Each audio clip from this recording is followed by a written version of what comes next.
do have the ability to issue a call to have their fellow members who are not showing up to be arrested.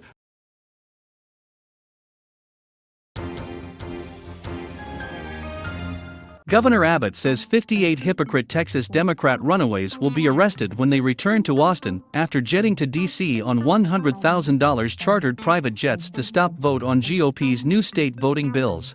Welcome to the Dumb News channel, dedicated to reviewing news stories from around the world. Help me trigger the YouTube algorithm by pressing the thumbs up button, subscribing to my channel, leaving a comment, and sharing with someone you think would like this content. Sources will be linked in the description so you can read the full details yourself. The article further states, Texas Democrats fled their state on private jets in order to prevent a series of new, restrictive voting bills from becoming law. At least 58 Democratic members of the State House of Representatives left Austin to fly to Washington, D.C. on 2 private jets that cost $100,000 to charter. Their departure means the Texas House doesn't have quorum of 2/3 of lawmakers present and can't hold votes. Governor Gov.Abbott, Governor, Democrats in your state literally ran away from the democracy that they swore to uphold and protect. Your reaction to what happened today? Isn't that the most un-Texan thing you've ever heard? Texans running from a fight? They're quitters. It's like during a football game or a baseball game, taking their equipment when they're way behind and just leaving the field. That is not the way that Texans do things. And you captured it perfectly, and that is they're leaving and abandoning their right to vote. And I tell you what is crazy. But, Laura, this is not over because, as was pointed out in that prelude, we have special sessions that last 30 days. And the governor calls them, and I will continue calling special session after special session because overtime is going to continue until they step up to vote. But, Laura, I have to point this out. The thesis that they are operating under is completely false because what the Texas law doesn't hinder anybody's ability to vote. In fact, interestingly, what Texas is seeking to do is to add additional hours to vote. Texas has 12 days of early voting, and the hours of which will be expanded, and we will ensure that hours are expanded on Election Day also, so their entire thesis is completely wrong. And compare early voting in Texas with early voting that we have in Delaware. Texas has 12 days of early voting. Delaware has 0 days of early voting. Why am I picking on Delaware? Because that is where the president himself voted in the last election. And if anybody wants to talk about voter suppression, they should be talking about Delaware, not Texas. Yeah. Well, one Texas state congresswoman is going to demand something of Biden, the Democrats do what they should do when she actually gets face-to-face with them here in D.C. Watch. For me, it's going to be more so of an ask for him to push as hard as he can. This filibuster we have to do away with it. Because once again, it's Republicans being allowed to be obstructionists. Governor, they fled Texas to mommy and daddy in D.C., and the Republicans are obstructionists. Please explain that for our viewers tonight. One word: hypocrisy.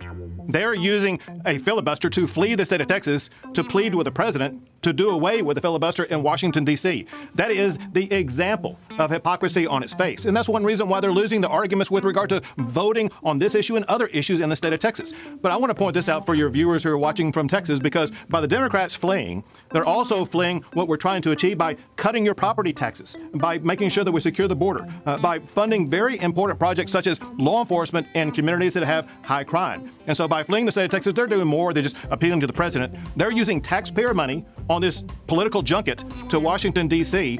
to prevent us from passing laws that will make our communities better. I have a question, Governor. Do you know, or does anyone know who paid for the private plane and the luxury bus? Was it all on the up and up? Was it Beto wrote the check? I mean, it's not cheap, right? This is not cheap for the travel. So get this. So they're getting paid. They're going to get food, all that kind of stuff while they're there. But they're still getting taxpayer-based money, and their staffs are still getting taxpayer-based money.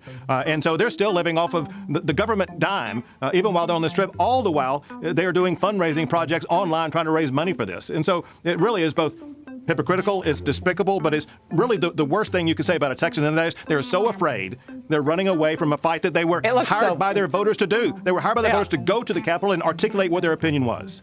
Now, one of they had this luxury bus that you see as well. So they have the boys on the bus. Remember that book? This is the buffoons on the bus. Had something to say about you tonight, Governor. We're dealing with a really obstinate governor who wants to, I guess, run his primary campaign on the backs of taxpayers at our expense. We're not going to put up for that. Our hardworking men and women on the committee were effectively shut out of the process to even bring ideas, to have some kind of normal discussion on voter suppression. They are trying to take away our right to vote, and we are not going to put up with it, and we're going to fight. Governor, your response. It's all about Your own political. So we're taking away their ability to inject their ideas because they have fled the state and gone to Washington and some maybe to other locations. You cannot inject your ideas if you don't show up and do your job.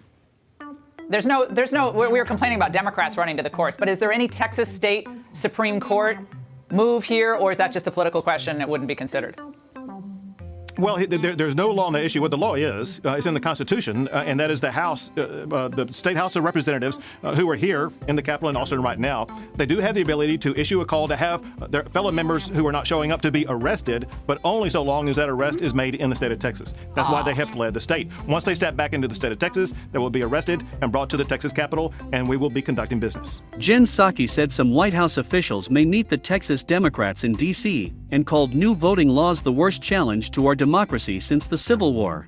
Kamala Harris said in Detroit on Monday that fighting for the right to vote is as American as apple pie.